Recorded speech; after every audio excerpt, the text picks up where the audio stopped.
ஒற்றுமை கூட்டணியில் அழையா விருந்தாளியாக இருப்பதால் மஇகா மிகுந்த கவலை அடைவதாக மஇகாவினர் நினைத்தால் ஒற்றுமை கூட்டணியில் இருந்து உடனடியாக வெளியேறும்படி புத்தோங் சட்டமன்ற உறுப்பினரும் டிஏபி கட்சியின் துணை தொடர்பு செயலாளருமான துளசி மனோகரன் காட்டமாக பதிலடி கொடுத்துள்ளார். முன்னதாக மஇகாவின் துணைத் தலைவர் சரவணன் ஒற்றுமை கூட்டணியில் மஇகா ஏமாற்றப்பட்டு வருவதாகவும் அழையா விருந்தாளியாக மஇகா இருப்பதாகவும் வெளியிட்டிருக்கும் கருத்து அபத்தமானது என்று துளசி மனோகரன் தெரிவித்தார். இன்னமும் அரசாங்கத்தில் மஇகா இருக்க வேண்டுமா வேண்டாமா என்கிற சிந்தனையில் அவர்கள் இருந்தால் தாராளமாக அவர்கள் ஒற்றுமை கூட்டணியில் இருந்து வெளியேறலாம் என்று அவர் வெளிப்படையாக தெரிவித்தார். மஇகா ஒதுக்கப்படுவதாக எந்த அடிப்படையில் சொல்கிறார்கள்? இன்னமும் மஇகாவினர் அரசாங்க நியமனங்களில் இருந்து வருகிறார்கள் என்பதை சரவணன் போன்றவர்கள் உணர வேண்டும். அழையா விருந்தாளியாக மஇகா இருப்பதாக எண்ணினால் தாமதிக்காமல் உடனடியாக அனைத்து அரசாங்க பதவிகளில் இருந்தும் ஒற்றுமை கூட்டணியில் இருந்தும் வெளியேற வேண்டும் என்று துளசி மனோகரன் வலியுறுத்தினார். இம்மாதிரியான கருத்துக்களை வெளியிட்டு தேவையற்ற குழப்பங்களை ஏற்படுத்தாமல் ஒத்துழைத்து மக்கள் நலனுக்காக சேவையாற்றுவோம் என்று அவர் கேட்டுக்கொண்டார்.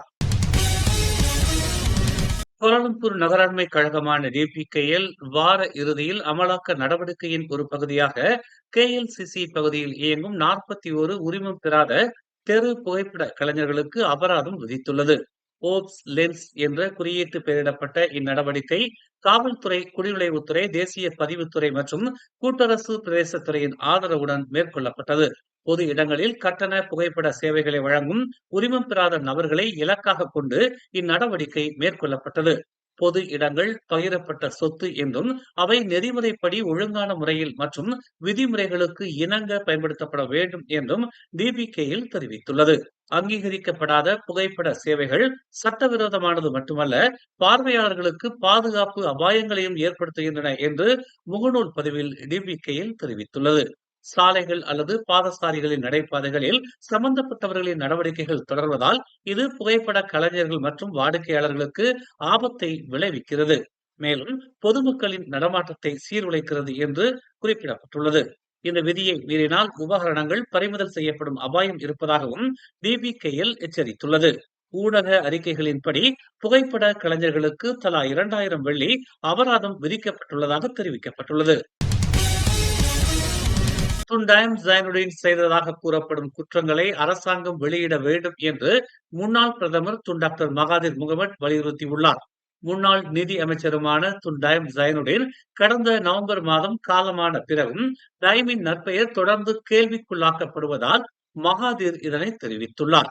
டயமின் அறிவிக்கப்படாத சொத்துகள் மீதான மலேசிய லஞ்ச ஊழல் தடுப்பு ஆணையமான MACCயின் விசாரணை குறித்து மகாதிர் இவ்வாறு குறிப்பிட்டார். டயமுடன் தொடர்புடைய குறைந்தது 4.5 பில்லியன் சொத்துகள் பல நாடுகளில் கண்டுபிடிக்கப்பட்டுள்ளதாக MACC தலைமை ஆணையர் தான்ஸ்ரீ அசாம்பாக்கி கூறினார். இதில் இங்கிலாந்தில் உள்ள 758 பில்லியன் சொத்துகளும் அடங்கும். துன் டயம் இறந்து விட்டார், அவரால் தன்னை தற்காத்துக் கொள்ள முடியாது என்று மகாதிர் ஒரு அறிக்கையில் தெரிவித்தார். டயம் அமைச்சராவதற்கு முன்பு பணக்காரராக இருந்தார் என்பது அனைவருக்கும் தெரியும். மேலும் அவர் அமைச்சராக நியமிக்கப்பட்ட போது தனது வணிக நலன்களை விட்டுக் கொடுக்கவும் செய்தார் என்று மகாதிர் கூறினார். டயம் அமைச்சராக இல்லாத பிறகுதான் மீண்டும் வணிகத்தை தொடங்கினார் என்று மகாதிர் தெரிவித்தார். சிறப்பு சலுகைகளை பெற்றதாக குற்றம் சாட்டப்படுவதை தவிர்ப்பதற்காக டயம் வெளிநாடுகளில் வணிகம் செய்தார் என்று மகாதிர் கூறினார். டயம் தான் வணிகம் செய்த நாடுகளில் நடந்த எந்த ஊழலுடனும் தொடர்பு படுத்தப்படவில்லை என்றும் மகாதிர் நினைவூட்டினார். மலேசியா டிஜிட்டல் பொருளாதாரமாக மாறுவதை துரிதப்படுத்துவதால் AI எனப்படும் செயற்கை நுண்ணறிவு பரவலான வேலை இழப்புகளுக்கு வழிவகுக்கும் என்ற அச்சத்தை பொதுமக்கள் கைவிட வேண்டும் என்று மனிதவள அமைச்சர் ஸ்டீவன் சிம் வலியுறுத்தியுள்ளார்.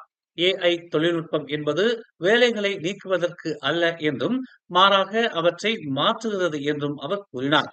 அதனை தழுவி திறமையை மேம்படுத்துகிறவர்கள் அதிக வாய்ப்புகளை காண்பார்கள் என்று 52வது ஆர்ட்2 சர்வதேச மாநாட்டை தொடங்கிய பின்னர் செய்தியாளர்கள் மத்தியில் அவர் இதனை தெரிவித்தார். கடந்த சனிக்கிழமை தூருன் அன்வார் பேரணியை தொடர்ந்து வெசாத்துவின் பத்ருல் ஹிஷாம் ஷாரின் மீது புகார்கள் பதிவு செய்யப்பட்டதை அடுத்து செக்கூபாட் என்று அழைக்கப்படும் பத்ருல் ஹிஷாம் போலீசாரால் கைது செய்யப்பட்டுள்ளார்.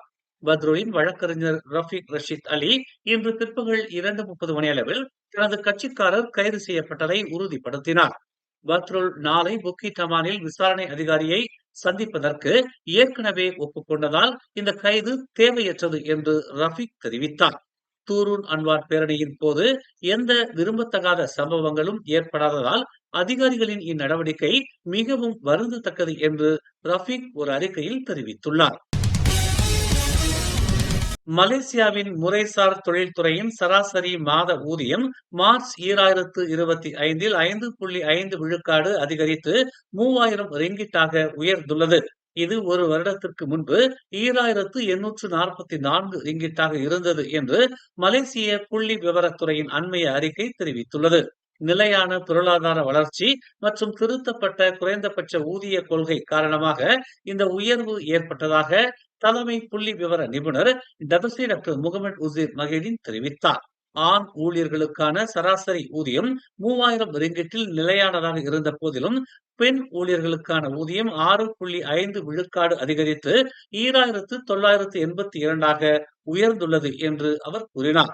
20 வயதுக்கு உட்பட்ட இளைய தொழிலாளர்கள் 13.3 விழுக்காடாக மிக உயர்ந்த ஊதிய வளர்ச்சியை பதிவு செய்துள்ளதாக அவர் தெரிவித்தார். கடந்த வாரம் ஒருவரை கடத்தியது தொடர்பாக 2 சகோதரர்கள் இன்று ஷா அலாம் மஜிஸ்ட்ரேட் நீதிமன்றத்தில் ஆஜர்படுத்தப்பட்டனர். லாரி உதவியாளரான 19 வயது கீர்த்திராம் மற்றும் டிஸ்பாட்ச் ஓட்டுநர் 18 வயது தேஷ்வின் ராம் ஆகியோர் 21 வயது இளைஞரை ரகசியமாகவும் தவறாகவும் அடைத்து வைக்கும் நோக்கத்துடன் கடத்தியதாக குற்றம் சாட்டப்பட்டனர். தண்டனை சட்டத்தின் பிரிவு 365 கீழ் குற்றம் நிரூபிக்கப்பட்டால் அதிகபட்சமாக 7 ஆண்டுகள் சிறை தண்டனையும் அபராதமும் விதிக்கப்படும். இரண்டாவது குற்றச்சாட்டில் அதே சட்டத்தின் பிரிவு 323 கீழ் ஒரே நபருக்கு தாமாக முன்வந்து காயம் ஏற்படுத்தியதாக அவர்கள் மீது கூட்டாக குற்றம் சுமத்தப்பட்டுள்ளது. ஜூலை 22ஆம் தேதி மாலை 6:38 மணிக்கு பூச்சோங்கில் உள்ள புக்கிட் பூச்சோங்கில் ஜலான் பிரிஸ்டியாரன் பெருமாயில் 2 குற்றங்களும் செய்யப்பட்டதாக கூறப்படுகிறது. கடத்தல் குற்றச்சாட்டில் சகோதரர்களுக்கு தலா 5000 வெள்ளி ஜாமீனும் காயப்படுத்தியதற்காக 2000 வெள்ளி ஜாமீனும் அனுமதிக்கப்பட்டது. செப்டம்பர் 8ஆம் தேதியை விசாரணைக்கு நீதிமன்றம் நிர்ணயித்துள்ளது. இந்த வாரம் வெடிச்சத்தம் கேட்டால் பீதி அடைய வேண்டாம் என்று தலைநகரில் வசிப்பவர்களுக்கு அறிவுறுத்தப்படுகிறது. ஏனெனில் மலேசிய ஆயுதப்படை 2025 போர் வீரர் தின கொண்டாட்ட அணிவகுப்புடன் இணைந்து துப்பாக்கி வணக்கங்களை நடத்த உள்ளனர். மலேசிய ஆயுதப்படை முழு ஆடை ஒத்திகை மற்றும் பிரதான நிகழ்வின் போது சடங்கு முறை துப்பாக்கிச் சூட்டை நிகழ்த்தும். ஜூலை 29ஆம் தேதி செவ்வாய்க்கிழமை ஒத்திகையின் போது 2 சுட்டுகள் சுடப்படும் என்றும், மேலும் ஜூலை 31ஆம் தேதி வியாழக்கிழமை நிகழ்வு நாளிலேயே 21 சுட்டுகள் சுடப்படும் என்றும் தெரிவிக்கப்பட்டுள்ளது. 2 அமர்வுகளும் காலை 8 மணிக்கு தொடங்க திட்டமிடப்பட்டுள்ளது.